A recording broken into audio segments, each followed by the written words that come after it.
I think if I hear you call me Becky one more time, six-pack, I'm gonna pop your tops. All six of them.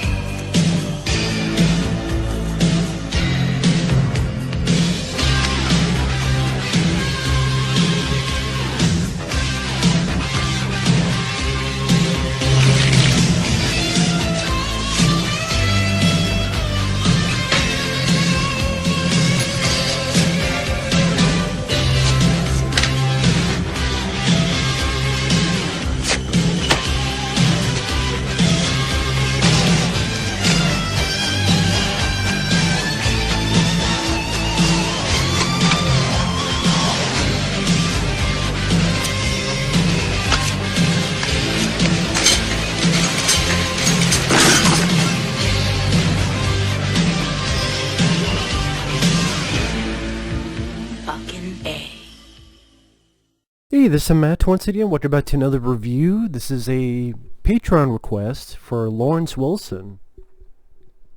And it is a review for Return to Oz, the 1985 kind of a sequel to Wizard of Oz. I say kind of because reading up on stuff, I think they mentioned how it's kind of a sequel but not really. Maybe they want to base it more on the books, the source materials. I don't know the whole story behind it. But the movie, it was definitely a bit of a ballsy move for the director to make sort of, a darker version of Wizard of Oz. This is definitely a film that you hear a lot of kids watching it back in the day being creeped out and like, oh my god, it's like one of the darkest, craziest, kids films.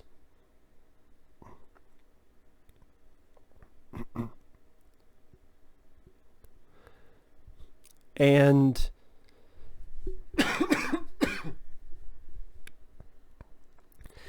it's one of those things where the original Wizard of Oz I do like, but it's nothing I ever rewatch, if that makes sense. And this one, I would say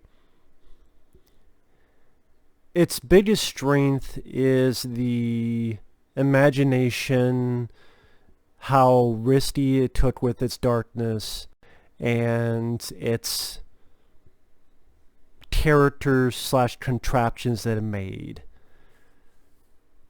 I mean, the story, Fairuza Balk plays Dorothy. Apparently this takes place 6 months after, I guess, the first movie. I say that because they go, oh, it's been 6 months since the tornado. And it's very... The darkness kind of comes right from the beginning, because they're talking about how, oh, she talks all these crazy things. They don't take her to electroshock therapy. Jesus Christ.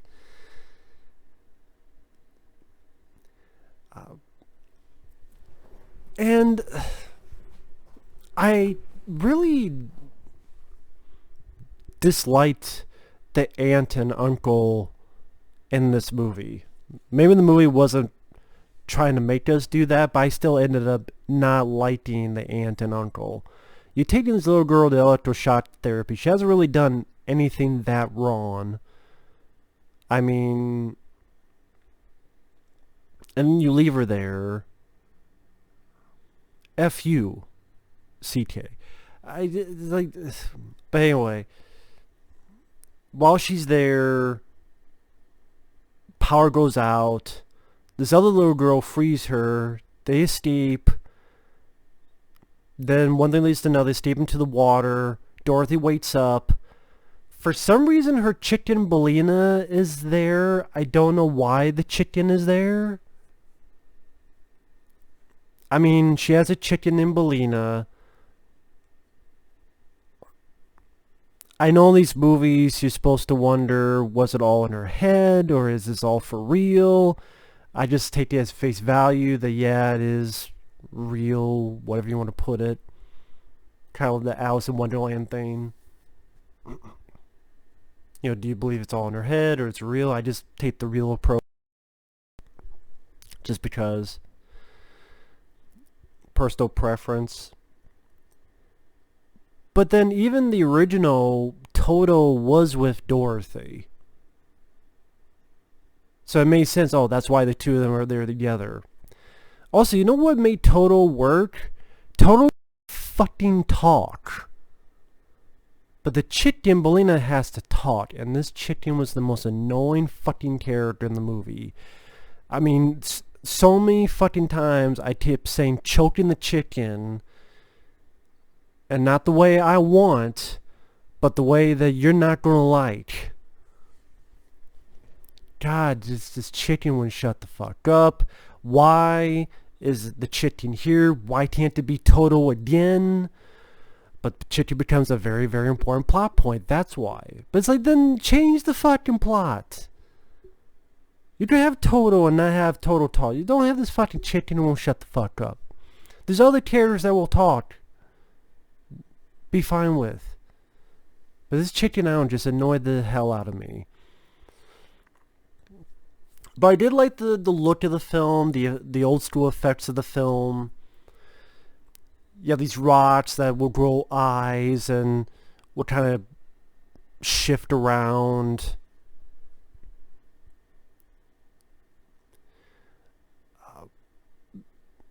The idea of seeing the Yellow Brick Road in a different way, now it's been all smashed up. Most of the people in Oz have been turned to stone. Yeah, these creepy figures called wheelers that have these like weird faces. But it's like really the bottom of their helmet, and then they lift up, and they kind of ruined the creepy factor at that part because, oh, it looks like some fucking tool. A bunch of tools on these little motorcycle, not motorcycle, but these little, like, the bicycle leg things were interesting. Visual touch. And again, the face on top of the head was eerie. That should have been the entire face. The entire look should have just been those looks. That's what the Wheelers, the entire time, even if their mouths didn't move. Because again, when they looked up, it just looked like, oh, look at that tool. Look at that fool. And then any kind of dire threat kind of went away when you saw what these guys really looked like face-wise. And, you know, she starts on her journey. She starts meeting characters like Tik-Tok, this machine that she needs to wind up. Pumpkinhead, Jack Pumpkinhead, who weirdly enough keeps calling her mom. And it's like, can I call you mom? Which, again, is a bit weird. I mean, is this the opposite of a pedophile? Momophile? Momopid? I mean, that is a bit weird. They make this couch with a moose head and make it come to life. There's a lot of, strange stuff in this movie. They meet this evil woman that keeps a collection of heads, and they're all looking at Dorothy. And there's a point where even a headless woman is chasing Dorothy. Like I said, I mean, there's some risky, ballsy stuff they did. And I'm guessing that's probably why this film did not do well when it came out. Because it's funny, the marketing, oh, the adventure of a lifetime, and oh, the adventure this, and your kids will love it. But no warning about how, this is a little bit of a darker, a little bit more, could creep kids out. She doesn't really meet the three main characters from the first movie other than Scarecrow. He does come back. but you don't really get anything of the Cowardly Lion except like one bit at the end. Same with the Tin Man. Which that sucks, because you think of a sequel to The Wizard of Oz. Those two were very important characters. They could have been part of the journey as well. But maybe the four of them, and then they meet Tik-Tok, and then they meet all these other characters. I don't know. The movie, it's okay. Like, it's an alright film. Like, I don't know why. It's a decent film. I liked it. Like I said, because I like the look of the film. I think it's very imaginative. I like the look of Jack the Pumpkinhead and Tik-Tok. Like the designs of these different characters. I thought the effects work were fun. I thought they worked fine for the year they came out, 1985. I thought the acting was alright. Fairuza Balk, she did okay as Dorothy. I mean, the more I think about it, she did what she was supposed to do. It just, I don't know, it seemed as if she gave, I don't want to say a one-note performance, but maybe that's more to the character than to her acting. Maybe that's what it is. Maybe that's why, maybe that's one of the reasons I don't rewatch the original Wizard of Oz either, so maybe that's it. I mean, the cast of characters, they're memorable on a visual front. I can't really say dialogue or acting wise they were memorable. I know that sounds stupid. I thought the way those characters looked, like the moose with all the couch and stuff connected to them, and the Jack the Pumpkinhead. Again, the aesthetic look was interesting. The chicken was annoying. Oh, the chicken is a big plot point because its eggs are poison and kills the Nome King. I'm like, the Nome King? What the hell? It looks like the fucking rock man from Neverending Story. That's what kind of remind me of.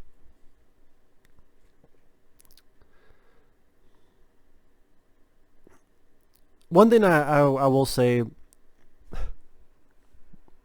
this is a stupid thought, but it made me mad, is when Dorothy is in Oz and they're all asking, hey, you should stay.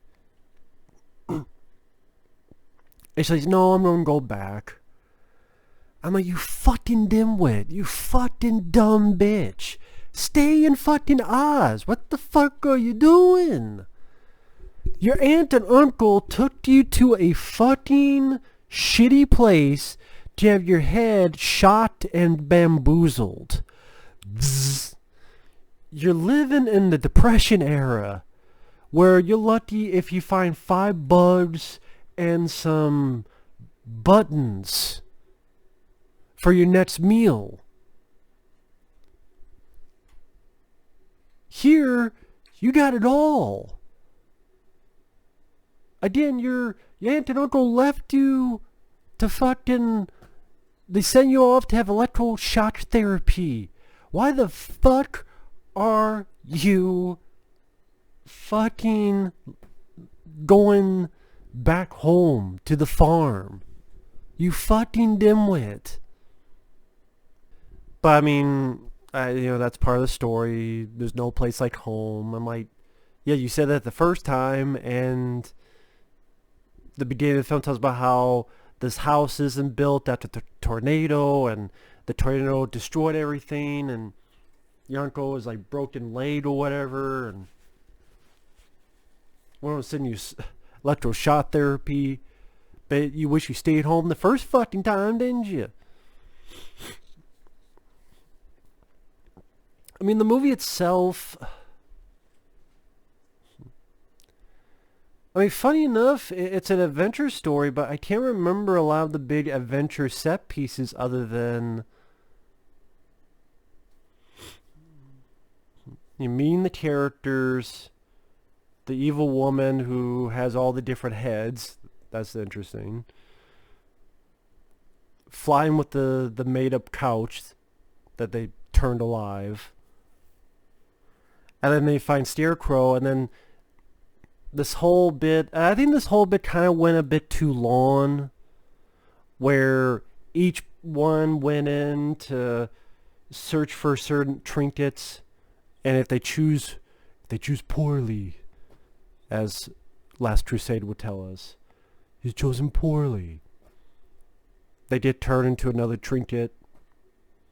I don't know, it seemed like it went too damn long. I could just cut to, no, you go in there, you better choose it right, Dorothy, and just cut all the other stuff. Like, maybe make that a little bit faster. Or the fact that the bad guy dies because of eggs dumped in his mouth. It's like, oh, okay. I don't know, it just seemed rather weak, rather lame. So again, I'm kind of 50-50 on it, where some of that stuff like bothers me, and it's like, I'm watching, I'm like, I like the look of these characters. I don't know if I would say I love the characters based on their personalities or their dialogue or charisma or anything.